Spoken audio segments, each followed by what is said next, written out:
Hadratal muhtaramin wa julasa'inal afadil, para masyayikh, para alimil ulama, para sepuh bini sepuh ingkang lebda ing kawruh, aparatur pemerintah, sipil, militer ingkang tansah kaula hormati lan ingkang tansah kaula mulyakaken. Sedayanipun segenap dan seluruh jajaran panitia penyelenggara tabligh akbar dalam rangka memperingati Isra dan Mi'raj baginda Nabi besar Muhammad yang telah bersusah payah membantu terselenggaranya ini acara, baik dengan tenaga, pikiran, harta dan lain sebagainya. Semoga diganjar oleh Allah dengan ganjaran surga. Amin. Sedayunipun ingkang sami hadir, ingkang sami rawuh, ibu bapak muslimin muslimat ingkang tansah kaula hormati lan ingkang tansah kaula mulyakaken. Khususipun dumateng panjenenganipun Abah Haji Wahyu, Bapak Ustaz Muhammad Soleh, Bapak Haji Dono, panjenenganipun DKM Masjid Al Hikmah, Bapak Haji Sutaria, Bapak RW 01, Bapak Ahmad Fikri, Bapak Ustadz Ayi, Bapak Lurah, Bapak Camat, Babinsa, Bapak Selamat. Wong Jawa to, Pak? Jawa ini pundi, Pak? Pundi? Sukoharjo. Sukoharjo Tegal niku. Kendal kuwi. Kutoarjo. Bapak Ustadz Solihun dan juga Bapak Ketua Panitia yang mana ini? Alhamdulillah. Pak Lurah, Masya Allah. Pak Lurah menyalon lagi. Lurahnya saking pun di Jawa. Oh, wates jujuk ya. Lah cocok Babinsa Jawa, camatnya Jawa ora? Bandung. Nah, Babinsa Jawa, Lurah Jawa, ngaji nganggo basa Jawa.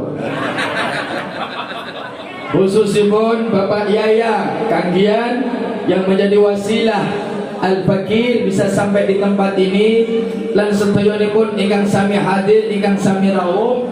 Alhamdulillah.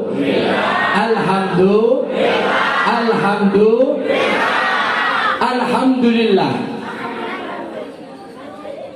Wonten dalu punika kula lan panjenengan sedaya saged makempal wonten halaman Masjid Jami Al Hikmah punika nun injih niat ngaji ngatur jiwa dan daniati. Nggih napa mboten?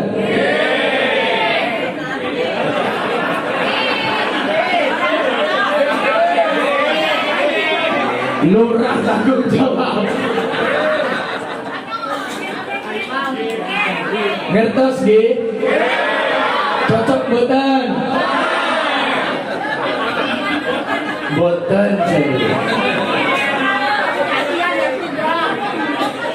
Jajan Pak Ustaz ngertos mboten? Ngertos nggih?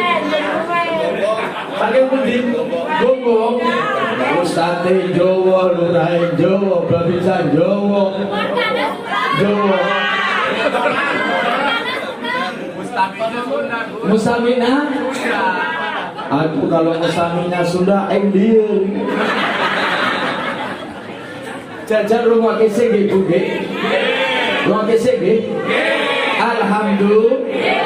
Makempalipun kula lan panjenengan sedaya wonten majelis punika boten ateges prawan golek Joko utawi duda golek rondo.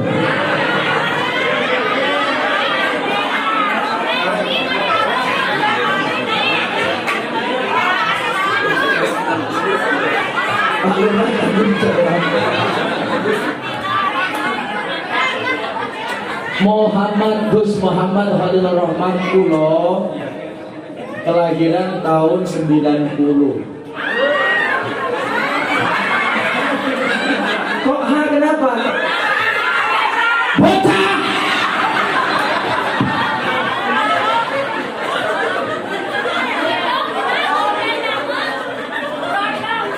Brondong.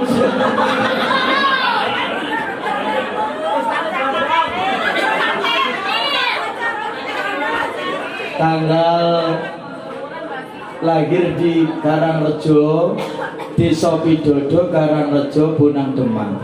Orang tua asli Jawa, semua Jawa, istri di Jawa. Malam ini ngaji di Sunda.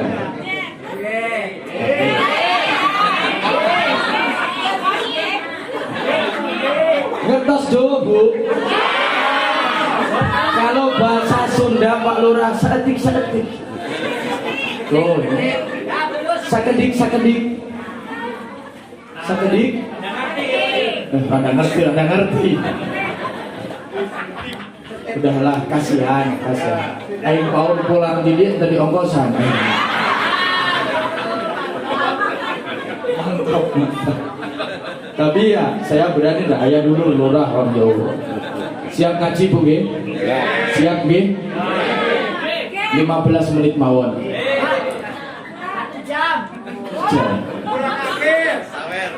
Sawer.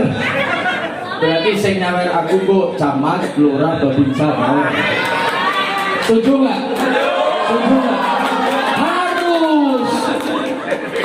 Karena biasanya lurah cici belah. Biasanya kalau mau calon itu suka ngedatengin para kiai. Kalau sudah jadi pada lupa. Pengalaman saya gitu. Tapi insya Allah lurah sini mah enggak. Amin. Allahumma bersyukur kita kepada Allah yang dimana di malam hari ini kita menjadi hamba pilihan Allah, menjadi hamba yang dipilih oleh Allah, menjadi umat yang dipilih oleh Allah. Kenapa saya katakan pilihan Allah? Fitri, Cici. Oh, pangapunten Bu. Perawan nggih? Perawan. Oh, mau mana galak.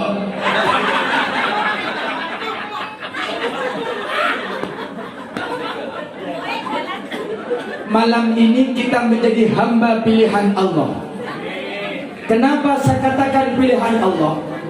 Sekian banyak warga masyarakat Jalan Cemara, jamaah Masjid Jami Al-Hikmah mengetahui bahwa malam ini di masjid ini diadakan tabligh akbar, diadakan majelis zikir, diadakan peringatan Isra dan Mi'raj baginda Nabi besar Muhammad, diumumkan, bahkan diberitahukan ke warga dan masyarakat, kepada jamaah. Nggih napa mboten?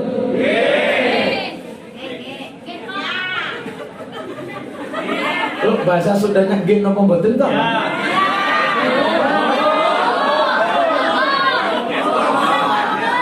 Muhun, nyak muhun, samuhun,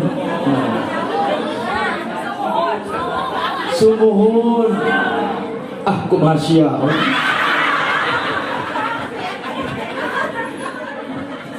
Sekian banyak orang tahu dan mendengar, tetapi tidak semua yang tahu diizinkan oleh Allah untuk bisa hadir di tempat ini. Betul? Betul? Siapa yang mengizinkan mata kita bisa terbuka dan melihat? Jawab. Lebih keras, lebih kompak.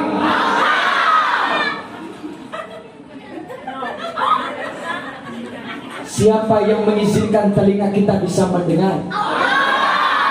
Siapa yang mengizinkan mulut kita bisa berucap?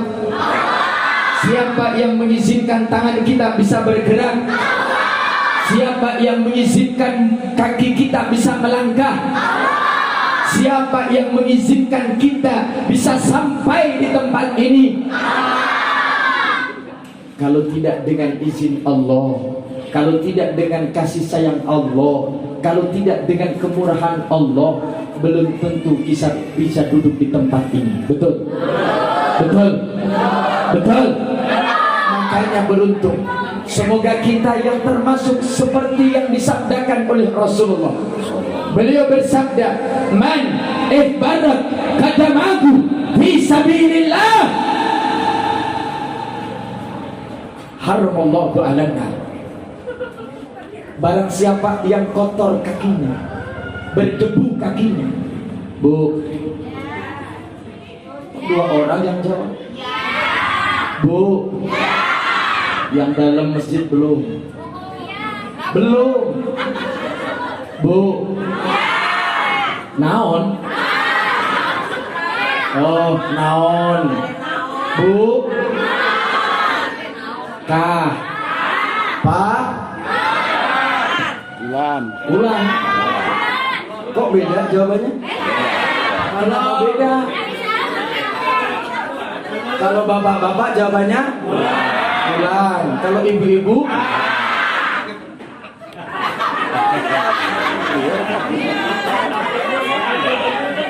liar. Bu, ibu datang ke sini, kira-kira debu nempel tidak? Ngantuk tidak? Ono sing ngantuk, ono sing ora. Capek tidak? Lelah tidak? Lapar tidak? Haus tidak? Man ikbarat qadamahu fi sabilillah, haramallahu 'alan nar. Barang siapa yang kotor kakinya, debu nempel di kakinya, ngantuk matanya, capek badannya, lelah dia rasakan, lapar dia rasakan. Untuk apa? Dia gunakan badannya untuk datang berangkat melangkah kemana? Ke masjid. Datang kemana? Majelis taklim. Datang kemana? Majelis zikir. Datang kemana? Majelis sholawat. Datang kemana? Majelis ilmu. Haramallahu 'alan nar. Maka anggota tubuhnya akan diharamkan oleh Allah tersentuh oleh api neraka. Lelahnya kita, capeknya kita, meluangkan waktunya saat ini semua menjadi saksi besok di hadapan Allah. Kerudung yang ibu pakai kenakan menjadi saksi di hadapan Allah. Kopiah, peci yang bapak pakai menjadi saksi besok di hadapan Allah.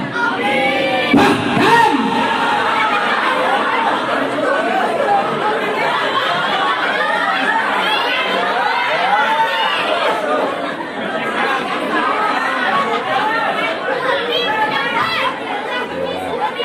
yang bagus bukan suaranya, sound systemnya yang bagus.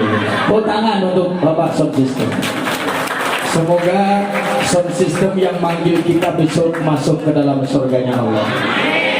Amin Allahumma. Amin Allahumma. Amin ya Rabbal. Makanya di saat kita dikumpulkan oleh Allah malam ini, Allah tiupkan bais ke dalam hati kita, ke dalam sanubari kita. Apa itu bais? Bais itu adalah sebuah dorongan untuk kita mau berbuat kebaikan.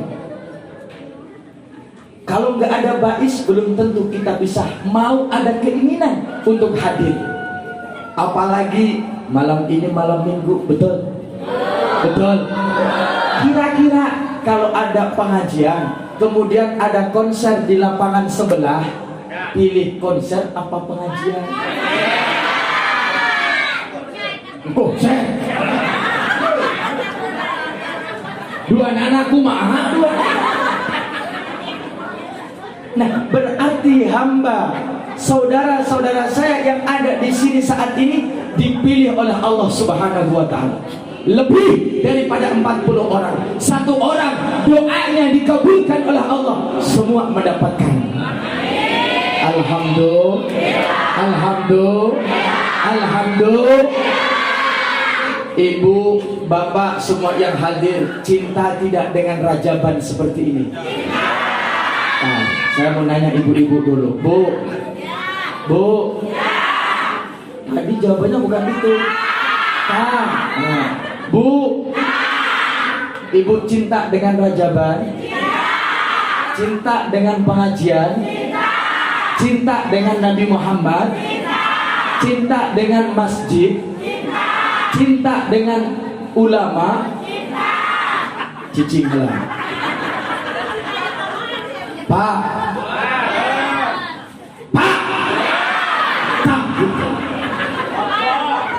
opo, Bapak cinta dengan rajaban? Cinta dengan pengajian? Cinta dengan Nabi Muhammad? Cinta dengan masjid? Cinta dengan ulama? Semua jawab dengan kompak. Cinta dengan rajaban? Cinta dengan Nabi Muhammad? Cinta dengan masjid? Cinta dengan pengajian? Cinta dengan ulama? Cinta dengan tahlilan? Cinta dengan muludan?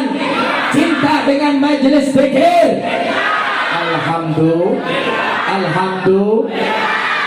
Pertanyaan kedua, kalau bapak tadi mengaku bapak ibu cinta rajaban, cinta Nabi Muhammad, cinta pengajian, cinta muludan, cinta majelis zikir, cinta kepada masjid, cinta kepada ulama, pertanyaannya, apa itu cinta?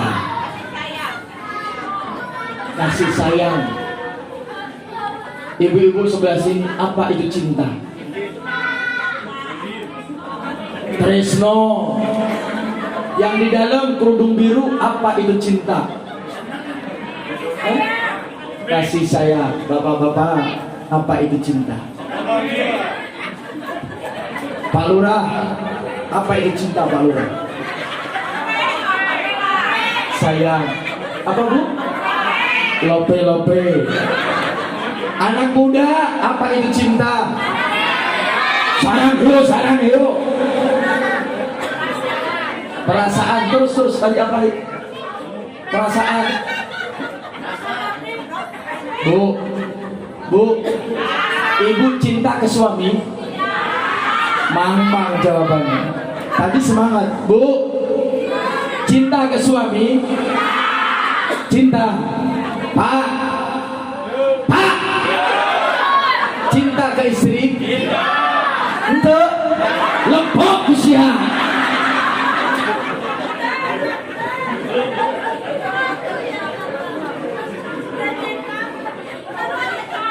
Ibu pernah jatuh cinta? Bapak pernah jatuh cinta? Coba, apa itu cinta?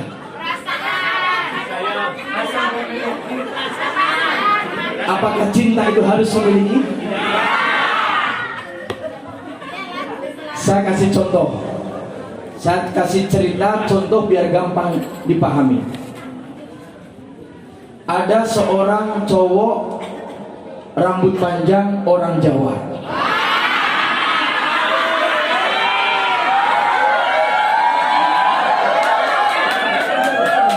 Tolong melonggarkan dia, contoh. Cowok rambut panjang, orang kebetulan jatuh cinta kepada cewek cantik, orang Jalan Cemara, namanya Kokom. Ya makanya nggak ada dijadikan contoh. Kalau ada salah kira kamu ke aing. Di saat jatuh cinta, si emas rambut panjang tadi ingin mengutarakan apa yang ada di dalam hatinya, perasaan yang ada di dalam. Si emas pun mengutarakannya. Neng, orang Jawa, orang Sunda panggilannya apa?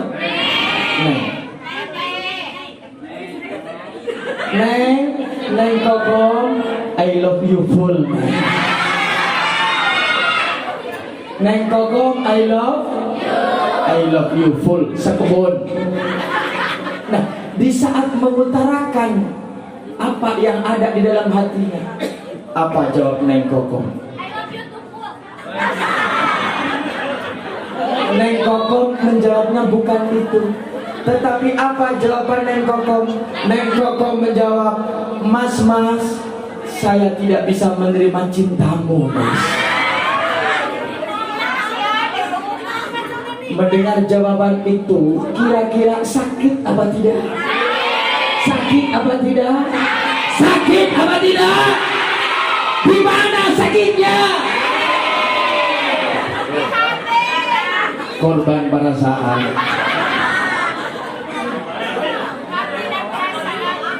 Di saat mendengar jawaban penolakan tersebut, si Mas pun penasaran. Penasarannya bagaimana? Saya sudah ganteng. Masya Allah. Kenapa si Neng menolak cinta saya?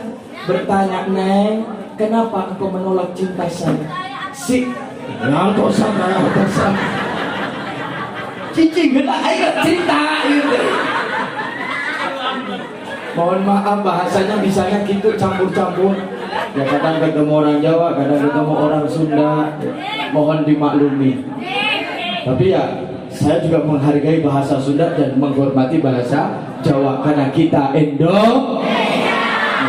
Di saat seperti itu bertanya, Neng, kenapa engkau menolak AA? Bukan AA, Mas ya, Mas. Mas, kenapa engkau menolak? Apa jawab si Neng? Mas, saya menolak cintamu karena saya tidak suka kepada cowok yang rambut panjang.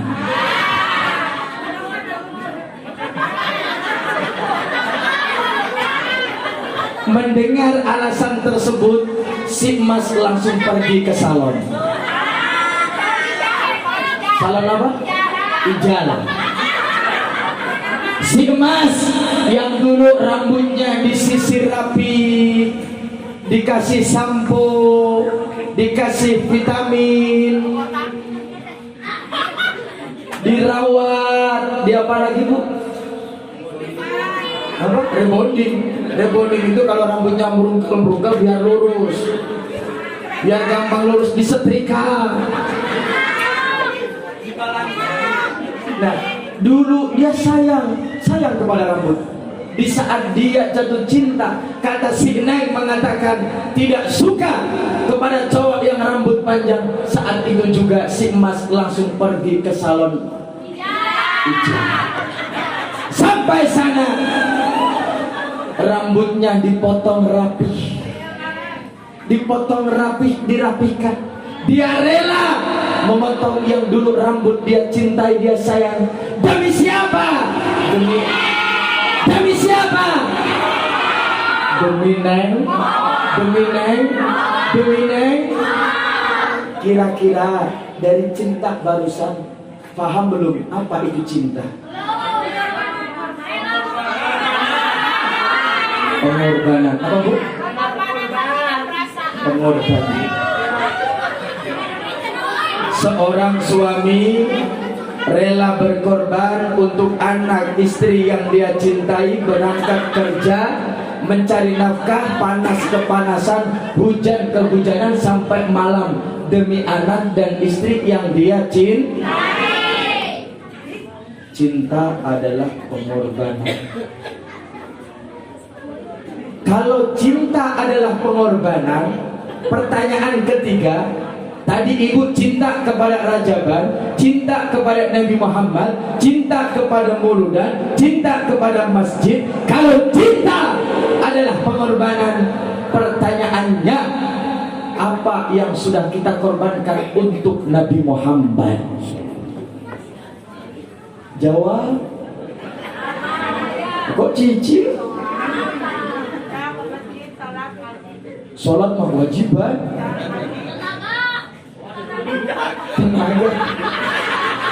Cinta kepada Rajaban, apa yang sudah kita bantu, keluarkan, korbankan untuk ini Rajaban? materi, kira-kira ada panitia minta sumbangan, ibu punya uang 1 juta sama uang 100.000, panitia Rajaban minta sumbangan untuk Rajaban, yang ibu keluarkan 1 juta apa 100.000? Goblok. Berarti cintanya dusta. Tadi istri berkata cinta kepada suami. Kalau istri cinta kepada suami berarti taat kepada suami. Betul? Kalau istri belum taat kepada suami berarti cintanya dusta. Ada yang belum taat kepada suami? Yang mana? Oh itu.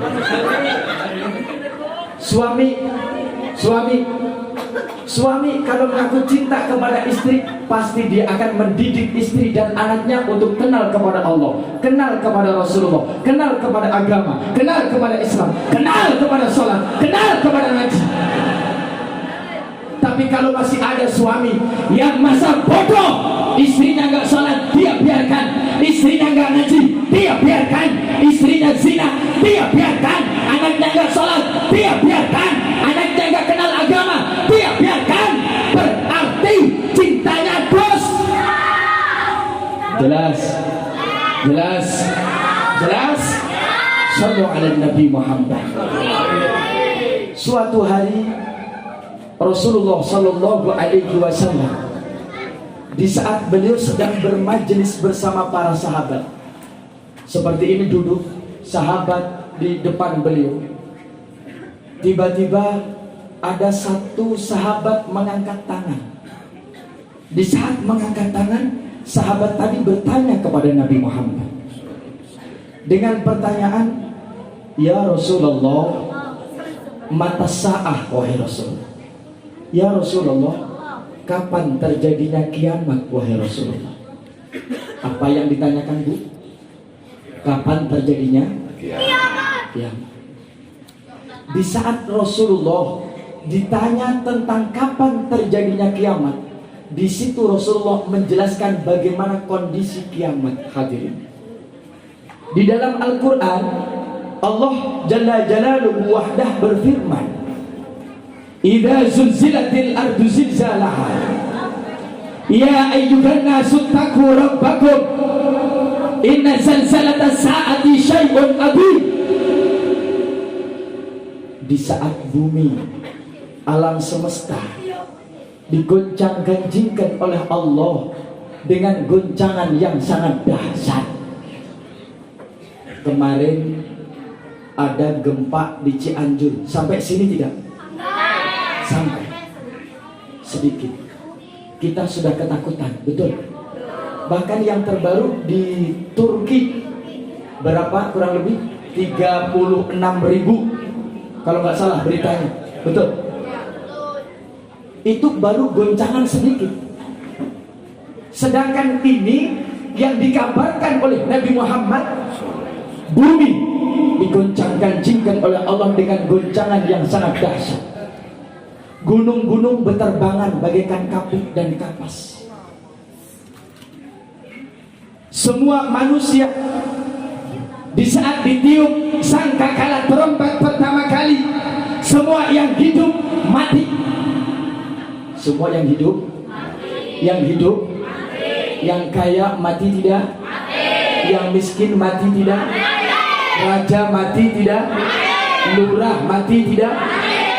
Bukan saya Pak Lurah, warga Bapak. Nah, di saat seperti itu tiupan malaikat yang pertama, semua yang hidup mati. Tiupan yang kedua, semua yang sudah mati, semua bahkan malaikat pun ikutan mati, bangkit kembali, hidup kembali, bangkit dari kubur. Hadirin, semua umat dari Nabiullah Adam sampai besok di hari kiamat, di saat ditiup trompet yang kedua, semua bangkit dari kubur, digiring oleh malaikat, dikumpulkan di padang mahsyar. Bayangkan umat dari Nabiullah Adam sampai besok di hari kiamat jadi satu di padang mahsyar.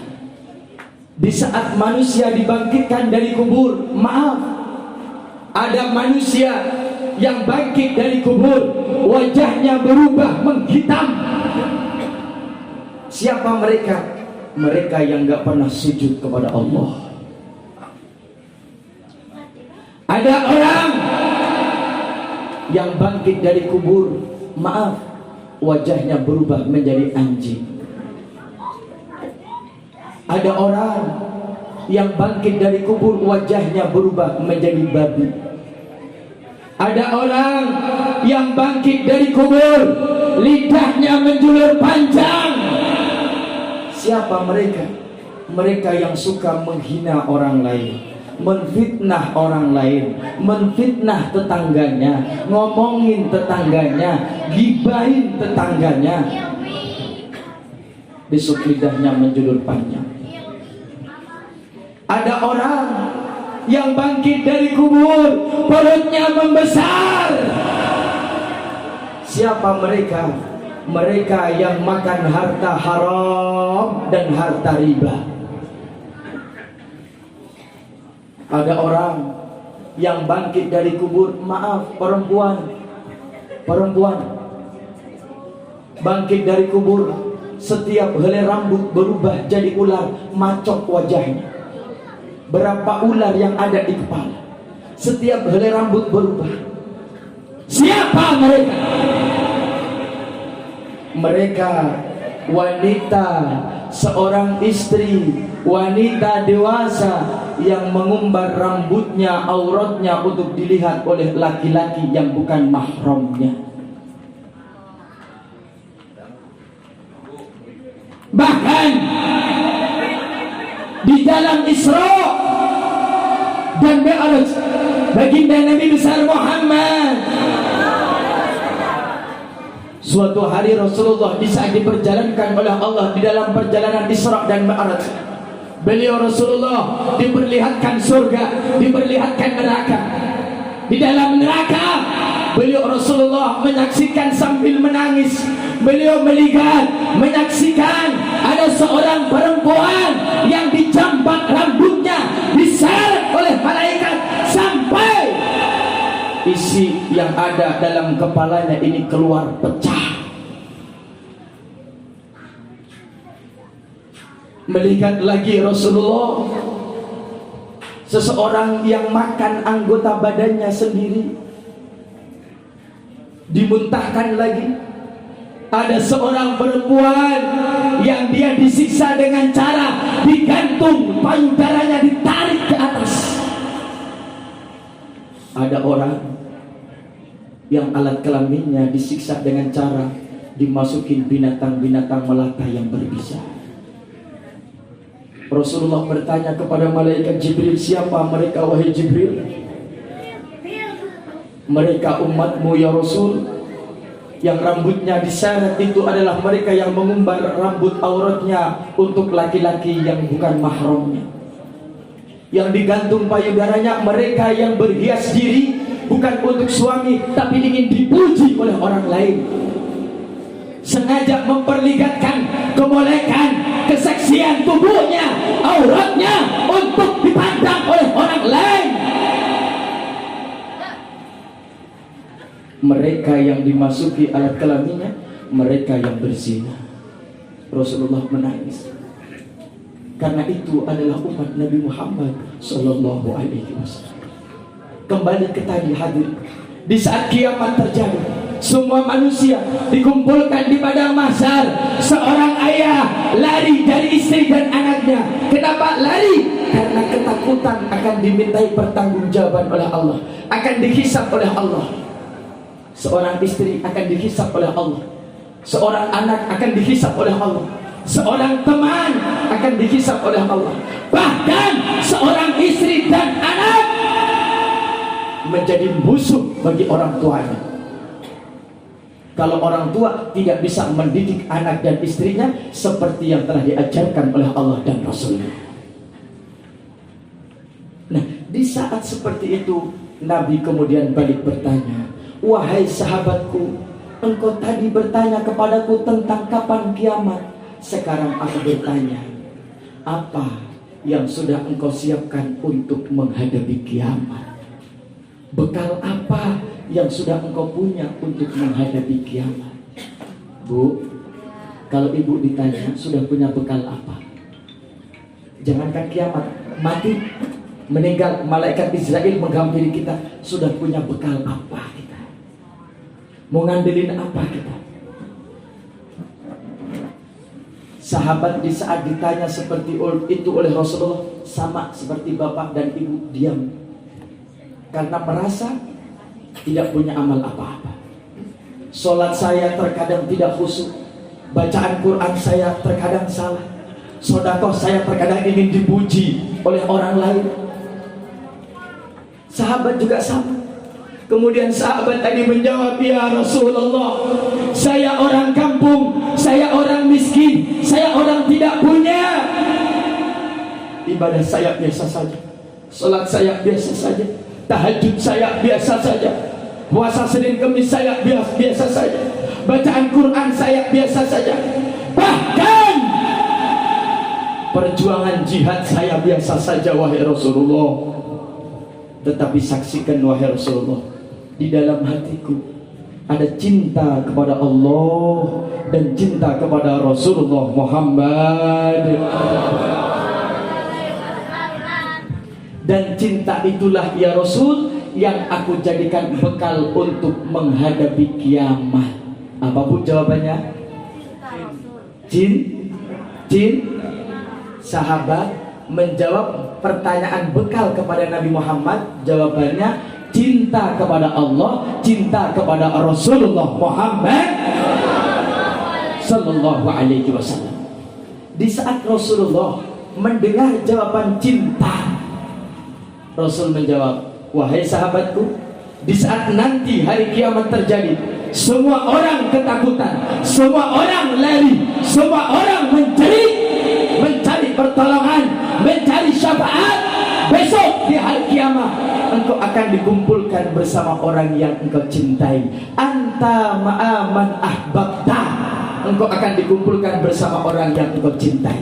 Almar'u ma'aman ahab, seseorang akan dikumpulkan bersama kelompok yang dia cintai. Kalau dia cinta kepada pengajian, kelompok inilah yang akan menyelamatkan kita besok di hari kiamat. Cinta kepada Masjid Al-Hikmah inilah yang akan menjadi kendaraan kita besok di hari kiamat. Pertanyaannya, sudah betulkah cinta kita? Kira-kira subuh, sholat jamaah di subuh Masjid Al-Hikmah penuh banyak ini apa hanya 2 baris? Sabaris. Alhamdulillah. Insya Allah setelah ini jadi tambah rajin. Amin Allahumma, amin Allahumma, amin Allahumma. Sebelum kita menginjak peringatan Isra dan Mi'raj, kita bersolawat kepada Rasulullah Sallallahu Alaihi Wasallam. Semoga malam ini menjadi malam saksi, besok Rasulullah memberi syafaat kepada kita. Amin ya Allah ya Rabbal. Sebelum Rasulullah di Isra Mi'rajkan oleh Allah Subhanahu Wa Taala, tahun di mana Nabi Muhammad di Isra Mi'rajkan, tahun tersebut dinamakan tahun Amul Huzni. Apa? Tahun Amul. Apa itu Amul Huzni? Amul Huzni yaitu tahun kesedihan Nabi Muhammad. Kenapa Nabi Muhammad bersedih? Karena saat itu istri beliau Sayyidatuna Khadijah wafat. Yang kedua, paman beliau wafat. Siapa paman beliau yang melindungi Nabi Muhammad? Paman Abu. Suatu hari Rasulullah pulang dari masjid. Di saat Rasulullah pulang dari masjid, melihat istrinya duduk di kursi panjang. Kursi panjang, dipan, kalau di Jawa, dipan kursi panjang. Kemudian Rasulullah tiduran di pangkuan istri tercinta. Kira-kira bapak-bapak pernah nggak seperti itu? Bapak pulang gojek, istri udah cantik duduk di kursi panjang, Bapak tiduran di pangkuan istri sambil dibelai-belai rambutnya, pernah nggak? Pernah nggak? Kira-kira di saat suaminya pulang, kira-kira dibersihin dulu, dilap dulu, apa langsung duit? Dikasih minum dulu, apa langsung duit? Dikasih makan dulu, apa langsung duit? Nah, di saat Rasulullah pulang, istrinya sedang duduk, meletakkan kepala beliau di pangkuan istri tercinta. Tiba-tiba saat itu Sayyidatuna Khadijah menangis. Di saat menangis, air mata beliau mengalir membasahi pipi sampai jatuh ke pangkuannya dan kena ke pipi Rasulullah Muhammad. Di saat Rasulullah kena air mata Siti Khadijah, beliau kaget, bangun dari tidurannya dan bertanya kepada istri tercinta, "Wahai istriku tercinta Khadijah, wahai ummul mukminin, istriku tercinta, kenapa engkau menangis? Apakah engkau menyesal setelah engkau menikah denganku? Dulu orang kafir Quraisy hormat kepadamu, tapi setelah engkau menikah denganku, aku dihina, engkau pun dihina. Aku dimusuhi, engkau pun dimusuhi. Bahkan hartamu habis untuk membantu perjuangan dakwah." Apa jawab Siti Khadijah? Siti Khadijah menjawab, "Bukan itu wahai suamiku yang membuat aku menangis. Lantas apa yang membuat engkau menangis? Saat ini aku sedang sakit." Ternyata saat itu Siti Khadijah sedang merasakan bagaimana panas dan dingin yang dirasakan. Beliau mengatakan, "Rasa-rasanya hari ini adalah hari terakhir aku hidup di alam dunia." Siti Khadijah merasakan rasanya ingin berpisah dengan Rasulullah. Yang saat ini saya rasakan adalah, kalau seandainya saat ini saya wafat dan hartaku saat ini sudah habis. Memang dulu aku orang kaya, hartaku banyak, habis untuk membantu perjuangan dakwah, untuk membantu perjuangan Islam. Saat ini hartaku habis. Saat ini yang sedang aku pikirkan adalah nanti kalau aku sudah wafat, engkau masih hidup wahai suamiku, wahai Rasulullah, engkau melanjutkan perjuangan dakwah.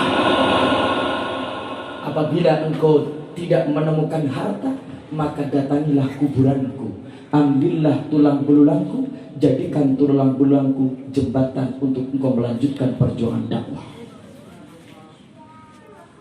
Siti Khadijah setelah berbicara seperti itu memanggil putri tercinta, "Wahai anakku Fatimah, kesini nak." "Apa wahai bunda?" "Sampaikan salamku kepada ayahmu tercinta Rasulullah Muhammad Sallallahu Alaihi Wasallam, dan mintakan saya satu sorban yang sering dipakai oleh Rasulullah di saat menerima wahyu." Jadi Nabi punya satu sorban yang dimana sorban itu sering dipakai oleh Nabi Muhammad saat menerima wahyu. "Untuk apa wahai ibu?" Ibunya menjawab, "Untuk aku gunakan sebagai pembungkus kain kafan di saat aku wafat." Sallallahu alaihi Nabi Muhammad.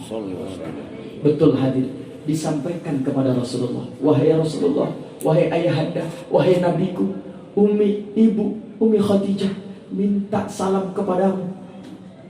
Dan yang kedua, minta satu sorban." "Untuk apa satu sorban?" Kata ibu, kata Umi, "Untuk digunakan pembungkus kain kafan di saat beliau wafat." Di situ Rasulullah menangis. Kenapa? Karena perjuangan Islam ini dibantu dari harta Sayyidatuna Khadijah. Kemudian Rasulullah menjawab, "Wahai istriku tercinta, wahai kekasihku, kenapa hanya satu sorban? Jangankan satu sorban, semua yang ada di dalam Islam, apabila engkau minta, maka akan kami berikan." Kenapa? Awal Islam ini sampai kepada kita dimulai dari perjuangan harta Sayyidatuna Khadijah.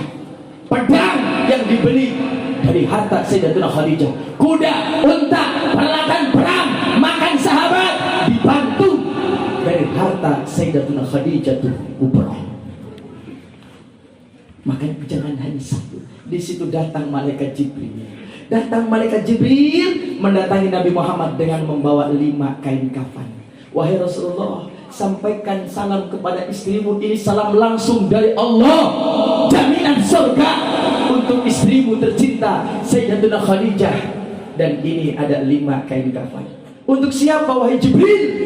Yang pertama untuk istrimu Sayyidatuna Khadijah. Yang kedua untukmu wahai Rasulullah. Yang ketiga untuk anakmu Fatimah. Yang keempat untuk mantumu Sayyidina Ali. Dan yang kelima untuk mantumu Sayyidina Husain.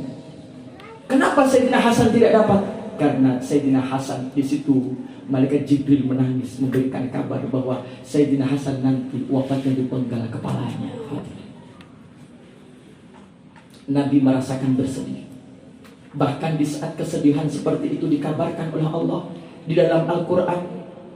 Allah berfirman, A'udzu billahi minasyaitonir rajim, wa id yamkuru bikal ladzina kafaru liyusbituka aw yaqtuluka aw yukhrijuka wa yamkuruna wa yamkurullah wallahu khairul makirin.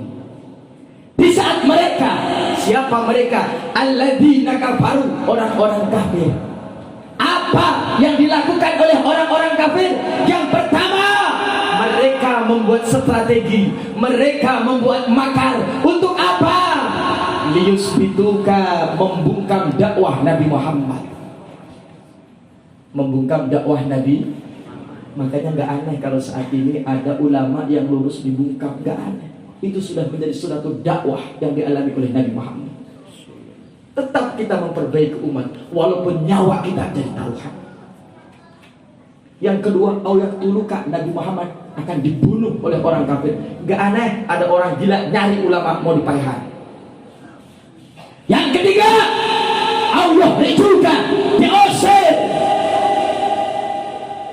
Wajar ulama tegas, lantang, istiqomah, lurus, diusir dan dimusuhi. Gak aneh.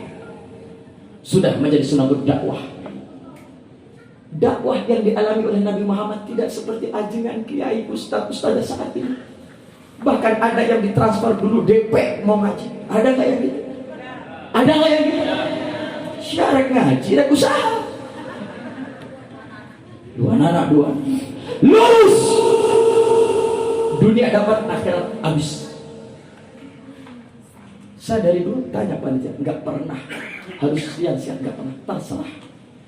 Hidup sampai sekarang, istri 2. Nehan hidup orang cuman. Lamun ayah tahu. Bokong dia. Nabi Muhammad SAW dimusuhi. Di saat Rasulullah berangkat ke masjid, di pertengahan jalan diludahin oleh orang kafir. Beliau membersihkan badan wajahnya, pulang lagi, membersihkan baju, berangkat lagi, diludahin lagi. Rasulullah sujud di depan Ka'bah, sedang sujud. Abu Jahal memerintahkan anak buahnya untuk mengambil kotoran onta, ari-ari onta. Ada seekor onta sedang melahirkan, diambil ari-arinya, ditimpakan ke kepala Nabi Muhammad. Siti Fatimah putri beliau menangis melihat Rasulullah diperlakukan seperti itu. Bukan hanya Rasulullah, Sayyidina Bilal, tukang adzannya Nabi Muhammad, di saat beliau adzan ditangkap oleh Abu Jahal. Setelah ditangkap, maaf, diikat tangannya, diikat kakinya. Setiap hari dikeluarkan dari rumah, ditaruh di panas terik matahari, disiksa agar apa? Keluar daripada Islam.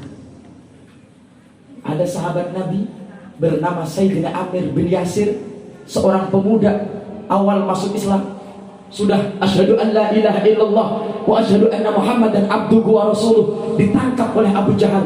Setelah ditangkap, maaf, beliau diikat di sebuah pohon kurma.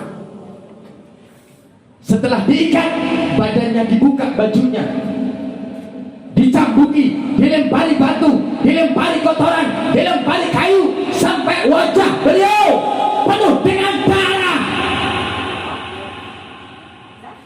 Badan beliau penuh dengan darah. Untuk apa? Dipaksa agar keluar daripada Islam.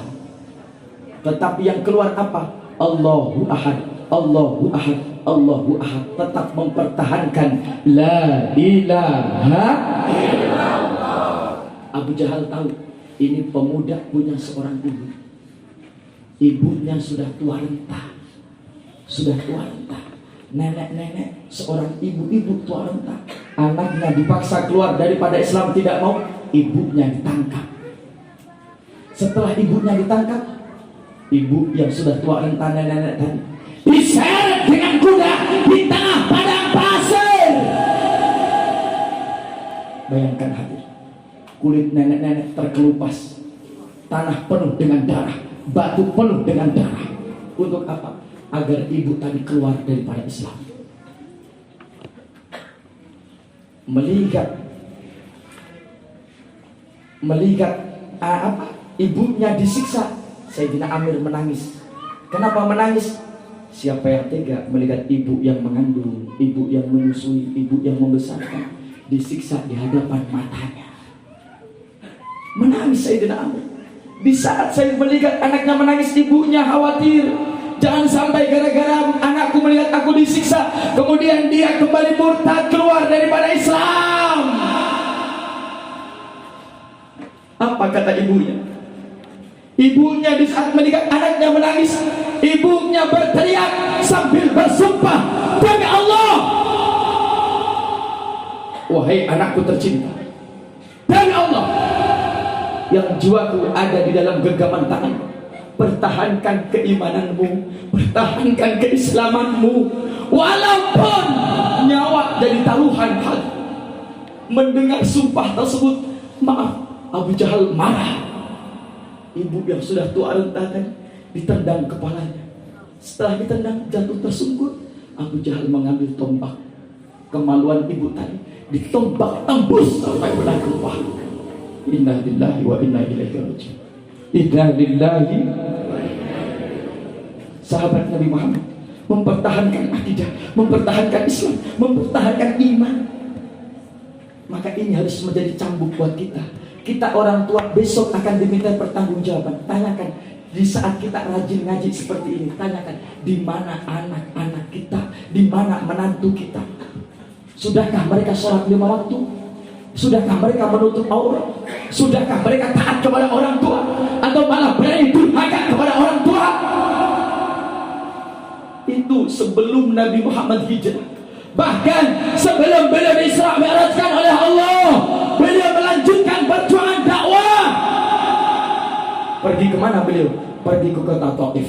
Sampai di kota Taif tidak disambut seperti saat tadi tolak al-badru dikawal, tidak, demi Allah tidak. Tetapi apa yang dialami oleh Rasulullah? Beliau masuk ke kota Taif, dilempari batu, dilempari kotoran, diusir, bahkan beliau dikatakan orang gila. Hadirin, ini yang dialami oleh Rasulullah Muhammad sallallahu alaihi wasallam. Maka hadirin, sedikit anak disampaikan, membaca tarikh sirah sebelum Nabi Muhammad di Isra Mi'rajkan oleh Allah. Begitu berat perjuangan Nabi Muhammad.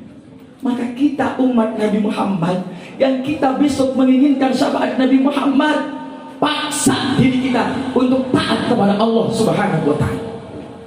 Paksa anak kita, istri kita untuk taat kepada Allah.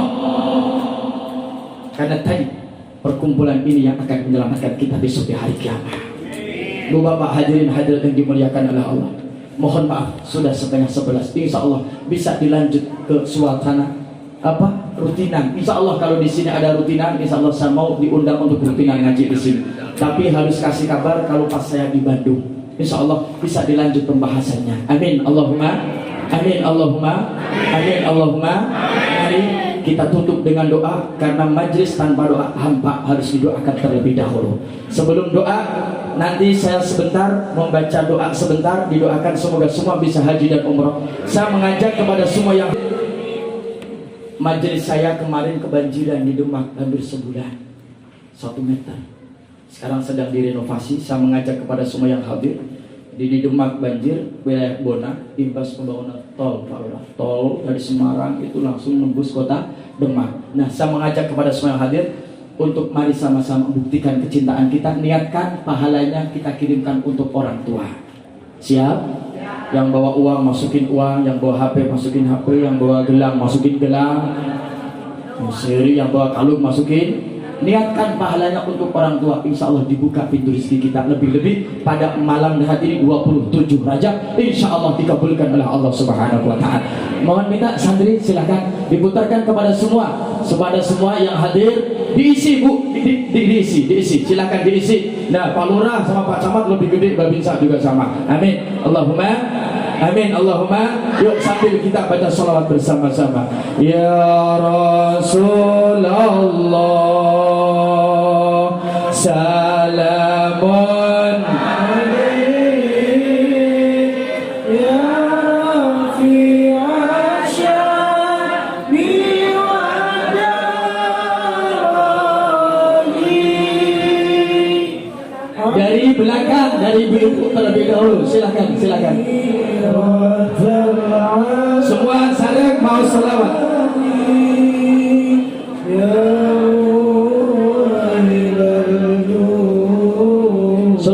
Selawatan, ayo. Ready, yo. Ilal juh wal karami, salam ya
Rasulullah.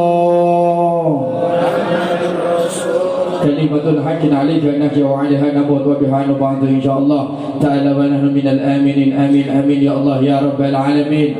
Tilukan sama-sama semoga bisa berangkat haji dan umrah.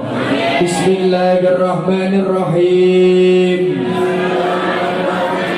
Allahumma barik lana fi Rajab wa Sya'bana wa ballighna Ramadana wa hasil maqasidana. Allahumma ubat bisa nyandang tambah selamat. Allahumma kitra kitri tambah berkah tambah rizki bisa umrah naik haji bisa umrah naik haji bisa umrah naik haji. Bapak Lurah nikah lagi. Al-Fatihah. Alhamdulillah.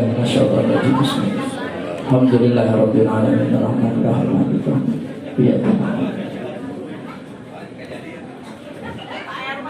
Oh, Pak RW nikah. Bu RW-nya kamu. Ibu, Bapak, hadirin hadirat yang dimuliakan oleh Allah Subhanahu wa taala. Abah semuanya, semua bapak-bapak yang ada sini, DKM semua, saya tidak istirahat terlebih dahulu, mau langsung izin pamit. Jadi mohon maaf, tidak usah salaman dalam hati saja. Mohon maaf apabila ada kesalahan dan kekhilapan. Insyaallah kita jumpa lagi. Allahumma bi'ila kami tarik. Assalamualaikum warahmatullahi wabarakatuh.